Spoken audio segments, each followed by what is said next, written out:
बिस्मिल्लाहिर्रहमानिर्रहीम। अस्सलाम वालेकुम स्टूडेंट्स, मैं हूं हसान फरीद, आपका फिजिक्स टीचर। स्टूडेंट्स, आज का हमारा आर्टिकल है एसी थ्रू रेजिस्टर। ये आर्टिकल में हम लोग डिस्कस करेंगे कि ऑल्टरनेटिंग वोल्टेज को जब हम रेजिस्टर के अक्रॉस अप्लाई करते हैं तो ऐसे सर्किट में वोल्टेज और करंट का आपस में क्या रिलेशन बनता है। तो स्टूडेंट्स, स्टार्ट करते हैं आज का लेक्चर। स्टूडेंट्स, मैंने आप लोगों को ये बताया था कि अब हम लोग सर्किट्स पढ़ेंगे और उन सर्किट्स में हम डिफरेंट कंपोनेंट्स लगाएंगे। फॉर एग्जांपल रेजिस्टर लगाएंगे, कैपेसिटर लगाएंगे, इंडक्टर लगाएंगे। रेजिस्टर और कैपेसिटर दोनों लगा सकते हैं, रेजिस्टर और इंडक्टर दोनों लगा सकते हैं, कैपेसिटर और इंडक्टर लगा सकते हैं, और यह भी मुमकिन है हम तीनों ही लगा दें, यानी रेजिस्टर, कैपेसिटर और इंडक्टर भी लगा दें। लेकिन स्टूडेंट्स, ये सारे सर्किट्स में हम लोगों ने स्टडी क्या करना है? अगर मैं एक सेंटेंस में बताऊं कि हम लोगों ने क्या स्टडी करना है, तो वो सेंटेंस ये है कि we want to find the relationship between voltage and current. ये वो चीज है जो हम लोगों ने हर सर्किट में डिस्कस करनी है कि वोल्टेज और करंट का क्या रिलेशन है। क्या वोल्टेज लीड कर रही है करंट को, क्या वोल्टेज लैग कर रही है करंट को, या वोल्टेज करंट के साथ फेज में है। ये तीनों बातें हम लोग चेक करेंगे स्टूडेंट्स। तो आज हम इसी कड़ी का पहला सर्किट पढ़ेंगे और वो सर्किट है हमारे पास एसी थ्रू रेजिस्टर। तो सबसे पहले तो मैं आप लोगों को बताता चलूं कि एक रेजिस्टिव सर्किट क्या होता है। बड़ी आसान सी बात है स्टूडेंट्स, एक रेजिस्टिव सर्किट क्या है? अगर आप एक एसी सोर्स लें और इस एसी सोर्स को एक रेजिस्टर के एंड से कनेक्ट कर दें तो हम कहते हैं ये एक रेजिस्टिव सर्किट है। आप देख रहे हैं, इसको मैं प्योर रेजिस्टिव कह रहा हूं क्योंकि इसमें कोई कैपेसिटर, कोई इंडक्टर वगैरह नहीं है। और जरूरी नहीं है रेजिस्टर ही हो सकता है ये कोई बल्ब हो, क्योंकि आपको मालूम है बल्ब का जो फिलामेंट है वो एक रेजिस्टर के तौर पर ही काम करता है। तो लेकिन जब मैं सिंबल बनाऊंगा तो मैं सिंबल के तौर पर डिवाइस को नहीं बल्कि उस डिवाइस के रेजिस्टेंस को, यानी एक रेजिस्टर के तौर पर उसको शो करूंगा। तो स्टूडेंट्स, सबसे पहले तो हमें यही बताना चाहिए कि बेसिकली एक रेजिस्टिव सर्किट क्या होता है। तो प्योर रेजिस्टिव सर्किट क्या है? A circuit in which an AC source, alternating source, DC source नहीं, वो DC सोर्स हम चैप्टर 13 में पढ़ के आए थे, बैटरी सेल, वो हम यहां नहीं डिस्कस करें क्योंकि चैप्टर नंबर 16 में हम लोगों ने AC सोर्सेस को ही डिस्कस करना है। तो a circuit in which an AC source is connected with only a resistor, सिर्फ और सिर्फ क्या हो? रेजिस्टर हो, कोई कैपेसिटर इंडक्टर वगैरह ना हो, with only a resistor is called a pure resistive circuit. अब जैसे कि आप लोग जानते हैं कि मैंने अभी आप लोगों को बताया कि प्योर रेजिस्टिव सर्किट में क्या होगा, एक एसी सोर्स होगा, उसको हम कनेक्ट करेंगे एक रेजिस्टर आर के अक्रॉस। तो स्टूडेंट्स, ये डायग्राम जब मैं कह रहा हूं सर्किट डायग्राम में, यही डायग्राम ही बनाएंगे हम।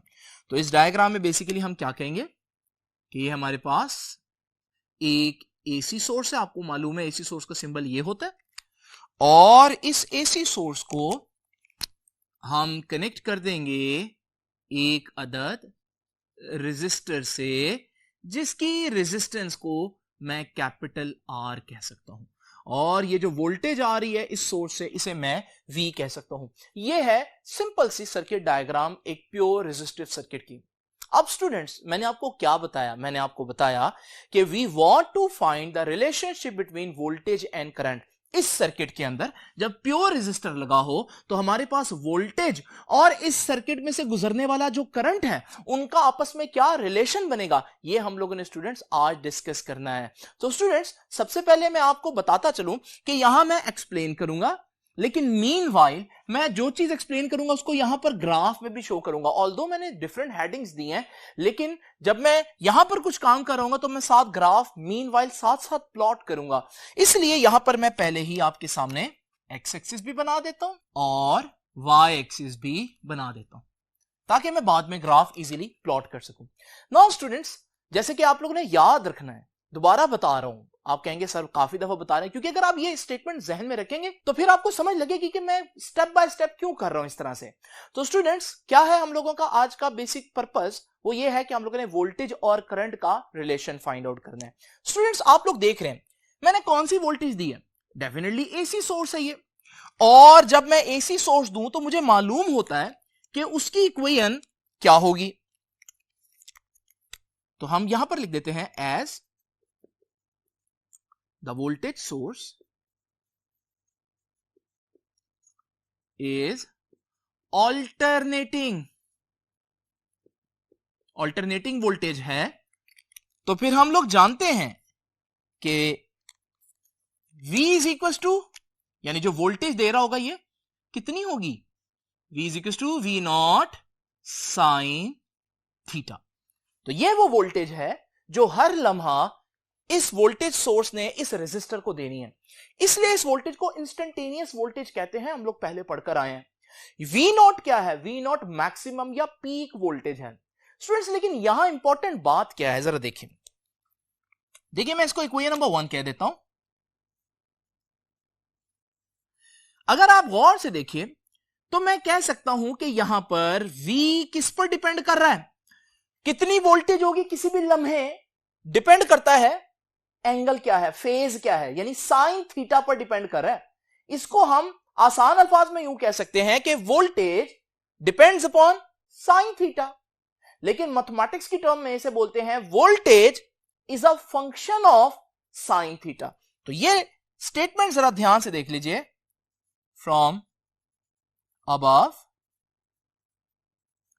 वी कैन से, हम कह सकते हैं दैट वोल्टेज V जो है, ये voltage is a function of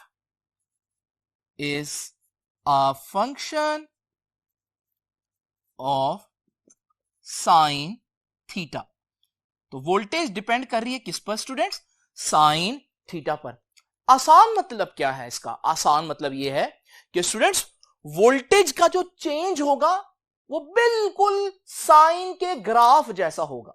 अब साइन का ग्राफ कैसा होता है स्टूडेंट्स, अगर आप लोगों को याद हो मैंने कुछ वैल्यूज आपको बताई हुई हैं साइन की, दोबारा देखते हैं एक दफा स्टूडेंट्स। इमेजिन करें कि हम इन एंगल्स पर 0 डिग्री पर पता लगाते हैं साइन 0 0 होता है, आप लोग जानते हैं। साइन 90 1 होता है, साइन 180 0 होता है, साइन 270 -1 होता है, साइन 360 0 होता है। अगर मैं यही एंगल्स यहां एक्स एक्सिस पर प्लॉट कर दूं और फिर मैं देखूं साइन की वैल्यू क्या आएगी, तो साइन थीटा 0 पर, साइन 0 पर 0 होता है तो ये वैल्यू आ गई, साइन 90 पर 1 आता है, इसी तरह साइन 180 0 होता है, साइन 270 -1 होता है और साइन 360 0 होता है। तो यही पॉइंट आप प्लॉट कर सकते हैं, और जब आप इन पॉइंट्स को मिलाएंगे ये जो कर्व आ रही है इसे हम कहते हैं ये साइन कर्व है या साइन का ग्राफ है। और अभी मैंने बताया कि voltage is a function of sine, तो अगर साइन का ग्राफ इस तरह से है तो मैं आपको कहना चाह रहा हूं कि वोल्टेज का ग्राफ भी ऐसा ही होगा। और स्टूडेंट्स ये ग्राफ वोल्टेज का मैं आपके सामने यहां पर बना देता हूं, तो वोल्टेज का ग्राफ बिल्कुल साइन के ग्राफ जैसा होगा। और ये बात मुझे कैसे पता चली, मैं इधर लिख देता हूं V कि ये वोल्टेज का ग्राफ है। ये बात मुझे कैसे पता चली, ये बात मुझे यहां से पता चली कि voltage is a function of sine. अब स्टूडेंट्स मेरा काम क्या है आज का, करंट और वोल्टेज के दरमियान रिलेशन फाइंड आउट करना। तो वोल्टेज तो मेरे पास आ गया, अब रिलेशन फाइंड आउट करने के लिए मुझे मजीद क्या चाहिए, मुझे करंट चाहिए। तो स्टूडेंट्स अब करंट जो है वो कैसे निकालना है, बजाहिर करंट आपको कहीं नजर नहीं आ रहा, लेकिन स्टूडेंट्स एक काम करते हैं, मैं इस इक्वेशन को दोबारा लिखता हूं आप लोगों के सामने। तो V is equal to V naught sine theta, यही इक्वेशन मैंने दोबारा से लिख दी। लेकिन इस इक्वेशन में मैं काम करने लगा हूं स्टूडेंट, मैं दोनों तरफ रेजिस्टेंस से डिवाइड करने लगा हूं। ये जो सर्किट की रेजिस्टेंस है R, तो जब मैं इधर भी रेजिस्टेंस से डिवाइड करूंगा और इधर भी रेजिस्टेंस से डिवाइड करूंगा, तो स्टूडेंट्स आपको अगर याद हो ओहम्स लॉ पढ़ा था हम लोगों ने, रेजिस्टर में ओहम्स लॉ लगता है और ओहम्स लॉ क्या कहता है, V is equal to IR या I is equal to V over R। आसान अल्फाज में जब भी वोल्टेज को रेजिस्टेंस से डिवाइड करें करंट आ जाता है। तो स्टूडेंट्स यहां पर भी तो यही हो रहा है, वोल्टेज रेजिस्टेंस से डिवाइड हो रही है तो करंट बन जाएगा ना। लेकिन ये वोल्टेज याद है इंस्टेंटेनियस वोल्टेज थी, तो जो करंट बनेगा वो भी इंस्टेंटेनियस करंट होगा। अच्छा आगे जरा देखते हैं, ये भी तो वोल्टेज ही है और ये भी रेजिस्टेंस है, तो यहां भी वोल्टेज रेजिस्टेंस से डिवाइड हो रहा है, लेकिन ये पीक वोल्टेज है, मैक्सिमम वोल्टेज है, तो यहां भी करंट बनेगा, लेकिन वोल्टेज नहीं है, ये maximum voltage divided by resistance है, तो यहां मैक्सिमम करंट या पीक करंट आएगा और साथ आ जाएगा साइन थीटा। नाउ स्टूडेंट्स, इस इक्वेशन को भी गौर से देखें, क्या आपने जान लिया कि इस इक्वेशन में भी current is also a function of sine, यानी कि करंट भी साइन थीटा के ग्राफ जैसा ही होगा। तो मैं ये लाइन लिख देता हूं, it is clear that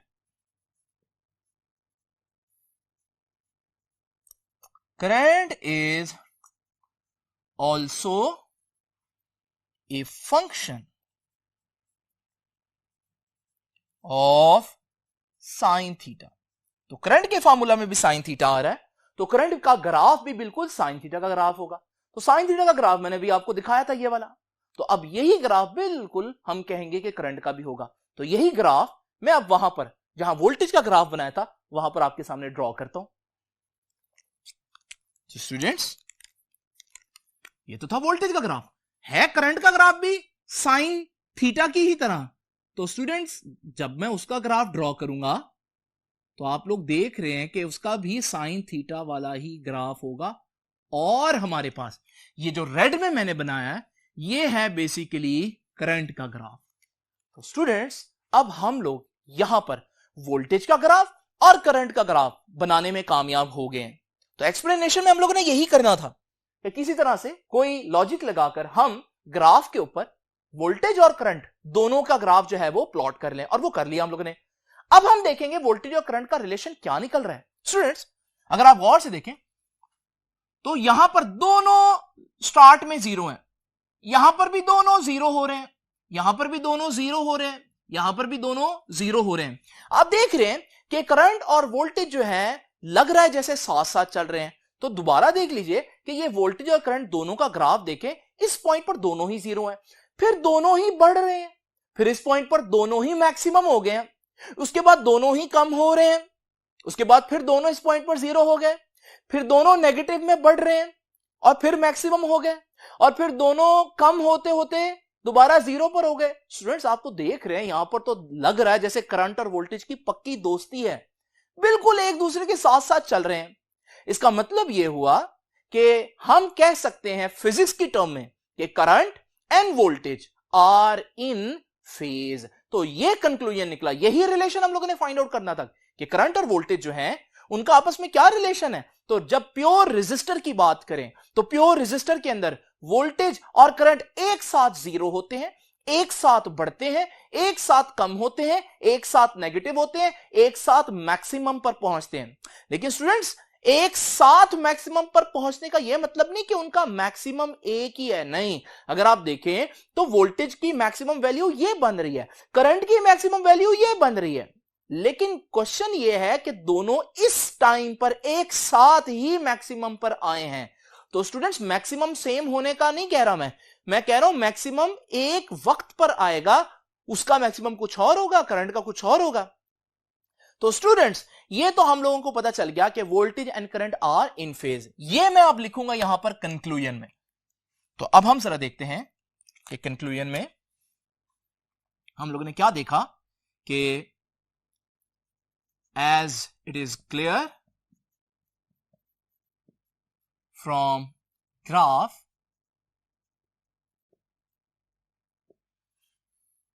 that both current and voltage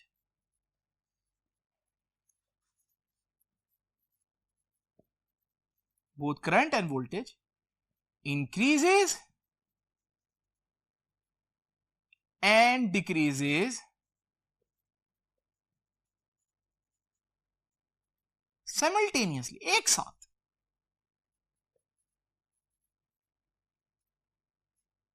एक साथ इंक्रीज कर रहे हैं, डिक्रीज कर रहे हैं। Also becomes zero and maximum at same instant. जिस तरह एक साथ बढ़ रहे हैं, एक साथ कम हो रहे हैं, इसी तरह से एक साथ जीरो हो रहे हैं, एक साथ मैक्सिमम पर भी पहुंच रहे हैं। तो फिर यहां से मैं क्या कह सकता हूं, करंट और वोल्टेज का क्या रिलेशन बना आपस में, तो मैं कहूंगा कि हेंस, क्या सीखा हमने, हेंस, ये अब कंक्लूजन आ रहा है, hence in a pure resistive AC circuit, current and voltage are, आगे बड़ी इंपॉर्टेंट बात कहने लगा हूं, are in phase.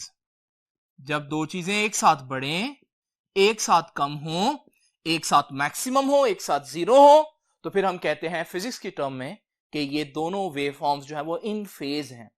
Now students, ये तो हो गया जब दो चीजें इन फेज में हो तो ग्राफ पर कैसी लगेंगी। ये हो गया जो चीजें इन फेज हो तो वर्ड्स में कैसे लिखना है।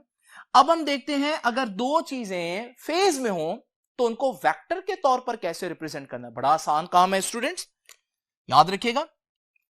आप लोग देख रहे हैं कि करंट और वोल्टेज इन फेज है, तो मैं पहले करंट को ड्रॉ करूंगा हॉरिजॉन्टली, और फिर मैं वोल्टेज को ड्रॉ करूंगा, और वोल्टेज का जो वेक्टर है उसको इसके पैरेलल ड्रॉ करूंगा, जिससे साबित हो जाएगा कि ये वेक्टर डायग्राम क्या बता रही है कि क्योंकि करंट और वोल्टेज के जो वेक्टर्स हैं वो सेम डायरेक्शन में है, तो इसका मतलब हुआ कि करंट और वोल्टेज इन फेज हैं। स्टूडेंट्स याद रखिएगा, यहां से आपने ये नहीं समझना कि करंट और वोल्टेज वेक्टर क्वांटिटीज हैं, नहीं, they are scalar quantities. But यहां पर हम लोग इनको वेक्टर के जरिए रिप्रेजेंट कर रहे हैं, उसके कुछ रीजंस हैं, वो अब आप लोगों को जानना जरूरी नहीं है, आपके कॉन्सेप्ट से बाहर है। लेकिन बहरहाल आप लोगों ने याद रखना है, अगर वो आपसे पूछता है करंट और वोल्टेज वेक्टर है या स्केलर है, तो फिर आप क्या जवाब देंगे, आप कहेंगे वो स्केलर क्वांटिटीज ही हैं। यहां सिर्फ किसी मकसद की वजह से उनको वेक्टर के तौर पर रिप्रेजेंट किया है। नाउ स्टूडेंट्स, ये तीनों बातें क्या बता रही हैं, ये ग्राफ की फॉर्म में बता रहा है voltage and current are in phase, ये वर्ड्स में बता रहा है voltage and current are in phase, ये वेक्टर्स में बता रहा है voltage and current are in phase.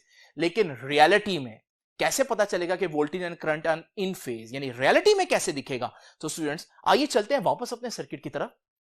अब मैं वोल्टेज और करंट जो है उसको मेजर करने के लिए एक वोल्ट मीटर लगा लेता हूं रेजिस्टर के अक्रॉस, और आपको मालूम है वो पैरेलल में ही लगेगा, और मैं एक एमीटर लगा लेता हूं इन सीरीज। अब स्टूडेंट्स जब मैं यहां पर एसी सोर्स ऑन करूंगा तो फिर मैं क्या देखूंगा रियलिटी में, मुझे पता तो चल गया मैथमेटिकली कि current and voltage are in phase, लेकिन मुझे कैसा दिखेगा ये, तो वो दिखेगा कुछ इस तरह से कि आप नोट करें कि हमारे पास दोनों जो मीटर्स हैं उन दोनों मीटर्स को देखें वो किस तरह से एक दूसरे के साथ सिंक है, और इससे आपको पता चल रहा है कि दोनों मीटर्स एक साथ मूव कर रहे हैं, जिसका मतलब यह है कि वोल्टेज और करंट एक साथ बढ़ रहे हैं, एक साथ जीरो पर पहुंचते हैं, एक साथ डायरेक्शन चेंज करते हैं, एक साथ डिक्रीज करते हैं, एक साथ इंक्रीज करते हैं। तो रियलिटी में आपको वोल्टेज और करंट का जो सिनेरियो नजर आएगा वो कुछ इस तरह से होगा। तो स्टूडेंट्स आप देख रहे हैं कि हमारे पास इन फेज का रियल लाइफ में क्या मतलब होता है। अब स्टूडेंट्स एक आखिरी बात हम डिस्कस करेंगे, power dissipation in resistive circuit. Students उससे पहले एक बात बच्चे कहते हैं कि सर आपने दोनों को साइन वेव बनाया, वो तो ठीक है, समझ में आया, क्योंकि ये भी कहता है साइन वेव होगा, ये भी कहता है साइन वेव होगा, लेकिन आपने करंट को स्मॉल मैग्नीट्यूड में और वोल्टेज को ज्यादा मैग्नीट्यूड में क्यों बनाया। ये बड़ा अच्छा क्वेश्चन है। इसका आंसर स्टूडेंट्स ये है कि ओहम्स लॉ क्या कहता है, V is equal to I R. अब ये वोल्टेज है, ये करंट है, देखो कौन ज्यादा होगा, वोल्टेज ज्यादा होगा या करंट ज्यादा होगा, डिपेंड करता है ये रेजिस्टेंस की वैल्यू क्या है। इमेजिन करें स्टूडेंट्स, अगर रेजिस्टेंस की वैल्यू 1 से ज्यादा हो तो जब ये मल्टीप्लाई होगा तो V I से ज्यादा आएगा, लेकिन कब, अगर रेजिस्टेंस की वैल्यू 1 से ज्यादा हो।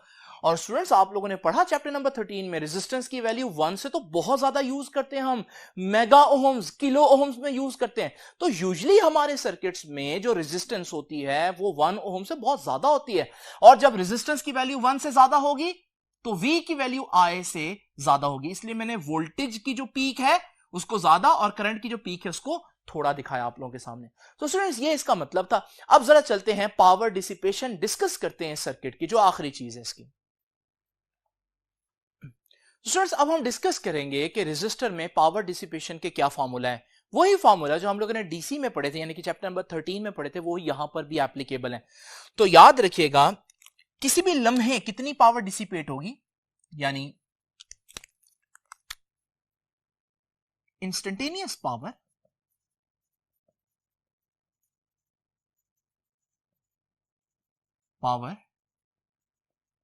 dissipated in a resistor can be given by, उसके लिए फॉर्मूला जो थे वो 3 फॉर्मूला थे। एक फॉर्मूला था power is equal to I square R, एक फॉर्मूला था power is equal to V square over R, और एक फॉर्मूला था power is equal to VI। जो मैंने सबसे एंड पे लिखा है ये जनरल फॉर्मूला है। यहां पर ये डिस्कशन हम लोगों ने की थी चैप्टर नंबर 13 में कि ये जो फॉर्मूला है ये तब होगा जब करंट कांस्टेंट होगा, ये फॉर्मूला तब यूज होगा जब वोल्टेज कांस्टेंट होगा, और ये कभी भी यूज हो सकता है। स्टूडेंट्स अब यहां पर इंपॉर्टेंट बात क्या है, याद रखिएगा, अगर मैं कहूं ना पावर पॉजिटिव है, इसका मतलब है पावर खर्च हो रही है, पावर डिसिपेट हो रही है। लेकिन अगर मैं बोलूं पावर नेगेटिव है, पावर नेगेटिव का मतलब है पावर आपको मिली है।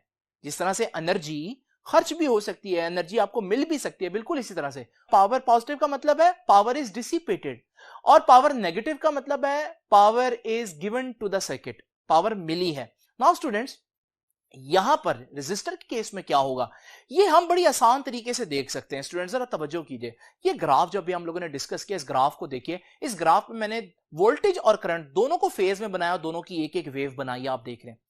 अब आप लोग अगर इस पूरे एक वेव के 4 हिस्से करें तो हम इन चारों हिस्सों को इंडिविजुअली डिस्कस कर सकते हैं। अब स्टूडेंट्स मैंने आपको क्या बताया, मैंने आपको बताया पावर का फॉर्मूला क्या है, VI, यानी वोल्टेज इनटू करंट। आप देख रहे हैं ये वाली लाइन जो है बेसिकली ये 0 को रिप्रेजेंट कर रही है। इससे ऊपर की वैल्यूज पॉजिटिव है, इससे नीचे की वैल्यूज नेगेटिव है। अब जरा ये फर्स्ट क्वार्टर देखें स्टूडेंट्स, इस क्वार्टर में अगर आप गौर से देखें तो वोल्टेज भी 0 लाइन से ऊपर है, करंट भी 0 लाइन से ऊपर है, यानी वोल्टेज भी पॉजिटिव, करंट भी पॉजिटिव। तो जब वोल्टेज पॉजिटिव होगी, करंट पॉजिटिव होगा, तो फिर पावर भी पॉजिटिव इंटू पॉजिटिव पॉजिटिव ही आएगी। यानी फर्स्ट क्वार्टर में पावर पॉजिटिव है, पावर पॉजिटिव का मतलब क्या बताया था, पावर डिसिपेट होगी, यानी फर्स्ट क्वार्टर में रेजिस्टर पावर खर्च करेगा, एनर्जी खर्च करेगा, यूटिलाइज करेगा, आपको नहीं मिलेगी energy. Now student second quarter देखते हैं। अब सेकंड क्वार्टर में अगर आप देखें तो सेकंड क्वार्टर में भी वोल्टेज का ग्राफ अभी भी 0 लाइन से ऊपर है, करंट का ग्राफ भी 0 लाइन से ऊपर है।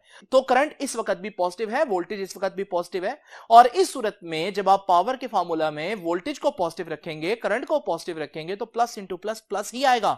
तो इसका मतलब पावर अभी भी पॉजिटिव है, यानी सेकंड क्वार्टर में भी पावर डिसिपेट ही हुई है, यानी रेजिस्टर ने आपकी दी हुई एनर्जी को जाया ही किया है, खर्च ही किया है, आपको कोई एनर्जी नहीं मिली। नाउ स्टूडेंट्स अगर थर्ड क्वार्टर देखें तो बच्चों को लगेगा शायद अब कोई चेंज आएगा, लेकिन अगर हम गौर से देखें थर्ड क्वार्टर में आप देख रहे हैं जो करंट का ग्राफ है वो भी 0 लाइन से नीचे है, जो वोल्टेज का ग्राफ है वो भी 0 लाइन से नीचे है, यानी कि करंट भी नेगेटिव हुआ, वोल्टेज भी नेगेटिव हुई, और हम जानते हैं नेगेटिव इंटू नेगेटिव तो पॉजिटिव नहीं होता, यानी आंसर अभी भी पावर का पॉजिटिव ही आ रहा है। इसका मतलब यहां पर भी एनर्जी या पावर डिसिपेट ही हो रही है, रेजिस्टर आपकी दी हुई एनर्जी को खर्च कर रहा है। और बिल्कुल इसी तरह से फोर्थ क्वार्टर में अगर हम देखेंगे तो अभी भी हमारे पास वोल्टेज नेगेटिव है, करंट नेगेटिव है, क्योंकि 0 लाइन से नीचे है। और जब हम पावर देखेंगे तो वोल्टेज नेगेटिव, करंट भी नेगेटिव, लेकिन नेगेटिव इंटू नेगेटिव पॉजिटिव हो जाएगा, तो पावर पॉजिटिव मतलब पावर रेजिस्टर अगर एसी यानी अल्टरनेटिंग करंट के साथ लगा हो तो वो हर वक्त उस करंट की दी हुई एनर्जी को डिसिपेट करता है, खर्च करता है, एनर्जी को स्टोर करके वापस आपको नहीं देता जैसे कैपेसिटर और इंडक्टर देते हैं। तो यहां से हम लोगों ने स्टूडेंट्स क्या सीखा कि रेजिस्टर एक पावर डिसिपेटर है, ये एनर्जी स्टोर नहीं कर सकता। तो स्टूडेंट्स ये था हमारा आज का लेक्चर। आई होप कि ये लेक्चर आपको समझ में आया होगा। अब हम देखेंगे कि नेक्स्ट जो आर्टिकल है जिसमें हम कैपेसिटर को कनेक्ट करेंगे, तो कैपेसिटर को जब कनेक्ट करेंगे तो वोल्टेज और करंट का आपस में क्या रिश्ता होगा, क्या रिलेशन होगा, क्या अब वो फेज में रहेंगे, लेकिन ये हम जानेंगे नेक्स्ट लेक्चर में। तो स्टूडेंट्स, आपसे इंशाल्लाह मुलाकात होगी नेक्स्ट लेक्चर में।